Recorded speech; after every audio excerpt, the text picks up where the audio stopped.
이어서 전북권 뉴스입니다. 휴일인 오늘도 때이른 추위가 기승을 부렸는데요. 다행히 내일부터는 좀 풀린다고 합니다. 김하연 기자가 전해드립니다. 11월에 막 들어섰지만 코끝에 느껴지는 공기가 오히려 겨울에 가깝습니다. 휴일을 맞아 야외로 나온 사람들은 계속된 추위에 두툼한 옷을 챙겼습니다.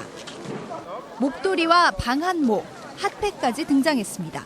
작년엔 이 정도는 아니었던 것 같은데 지금 너무 추워서 이렇게 안 입으면 좀 많이 추운 것 같아요.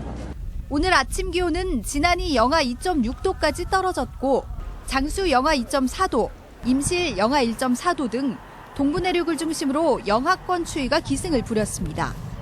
낮 최고 기온도 전주 10.3도, 진안 8.4도 등 8도에서 11도의 분포로 평년보다 5, 6도가량 낮았습니다. 3일 전부터 시작된 추위는 내일 낮부터 서서히 풀리겠습니다. 내일 아침 기온은 2도에서 6도의 분포로 오늘보다 높겠고 낮 기온도 오늘보다 4, 5도가량 오르겠습니다. 기온이 내일 아침까지는 쌀쌀하겠지만 내일 낮부터 기온이 서서히 올라 모레부터 다음 주말까지는 평년 기온 수준을 보일 것으로 예상하고 있습니다. 하지만 이번 주 후반에는 한 차례 비가 온 뒤 기온도 다시 내려갈 가능성이 있습니다. 전주기상지청은 12월 전까지는 가끔 반짝 추위가 있겠고 일교차도 크겠다며 건강관리에 주의를 당부했습니다. MBC 뉴스 김하연입니다. 어제 오후 전주 남부시장 그릇 도매상가에서 난 화재로 소방서 추산 1억 2천만 원 상당의 재산 피해가 발생했고 상가 내부 470여 제곱미터가 불에 탄 것으로 집계됐습니다. 경찰과 소방당국은 어제 오후 가게 안에서 용접 작업을 했다는 진술 등을 토대로 정확한 원인을 조사하고 있습니다. 올해 태풍이 없어 벼농사가 대풍이라는 소식 여러 번 전해드렸는데요. 하지만 이런 상황에서도 바람 피해로 큰 손해를 본 농민들이 있습니다. 재해보험으로 배상을 받으려고 하는데 기준이 현실에 맞지 않는다며 농민들이 반발하고 있습니다. 이경희 기자입니다. 완주의 한 들녘, 수확을 목전에 두고 벼가 모두 쓰러져 버렸습니다. 20여일 전 강한 바람이 불면서 김진석 씨의 3,600제곱미터 논이 피해를 봤습니다. 이후 내린 비에 알곡이 썩어가고 있어 수확을 해도 상품성이 전혀 없는 상황입니다. 미질적으로도 안 좋고 이게 건조기에다가 말리면은 다 이게 쭈개기로 이게 바깥으로 그냥 다 노출이 돼버리고 이게 쌀이 팔아먹들 못해요. 김진석 씨는 올해 벼 재배보험에 가입했지만 이런 상황에서도 보상을 거의 받을 수 없습니다. 재해보험 보상 기준인 평년 수확량이 김 씨의 평소 수확량과는 너무 다르기 때문입니다.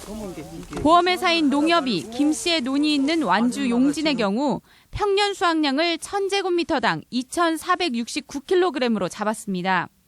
하지만 김 씨는 이보다 훨씬 많은 3,600kg을 몇 년간 수확하곤 했습니다. 이 때문에 김 씨는 올해는 도복 피해로 평년의 절반 수준으로 곤두박질 쳤다고 주장합니다. 이에 대해 농협은 김 씨의 수확량은 보상 기준인 평균 수확량보다 20%밖에 차이가 없다는 입장입니다. 농민들은 농협이 비현실적인 기준으로 보상을 회피하고 있다며 반발합니다. 기준치를 너무 낮게 잡아놔가지고 이렇게 이 상태로 이게 쓰러진 상태에서 이렇게 해도 보상 대상이 안 돼요. 개개인의 수확량이 고려되지 않는 건데 재해보험을 5년 이상 가입해야 온전히 자신의 수확량을 보장받을 수 있는 구조입니다. 같은 예를 들어서 뭐 시골에 있다고 똑같은 생산량이 나오지 않습니까? 사람마다 다르고 지역 위치마다 다 다르잖아요. 농민들은 전년도 거래 영수증 등으로 수확량을 충분히 입증할 수 있다며 농협 재해보험 제도의 개선이 절실하다고 보고 있습니다. MBC 뉴스 이경입니다. 도내 농업용수 확보율이 전국 최저 수준으로 나타났습니다. 농어촌공사 전북본부에 따르면 지난주 도내 농업용 저수지 저수율은 28.4%로 전국 평균 44%를 크게 밑돌 뿐 아니라 전국에서 가장 낮은 것으로 나타났습니다. 공사는 이런 상황이 계속되면 내년 영농에 어려움이 클 것으로 보고 양수장을 비상가동해 하천수를 저수지에 가두고 지하수 관정 개발도 추진할 계획입니다. 내년 총선에 적용할 국회의원 선거구 획정 시한이 2주 앞으로 다가온 가운데 이번에도 여야가 시한을 넘겨 선거 직전에 접점을 찾을 가능성이 커졌습니다.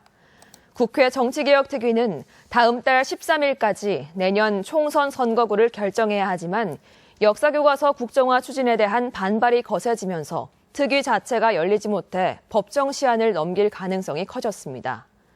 전북 1개 선거구 중 인구 감소로 한두 석이 줄어들 예정인 가운데 인지도가 높은 현역들은 느긋한 반면 얼굴을 알려야 하는 정치 신인들은 답답한 상황입니다.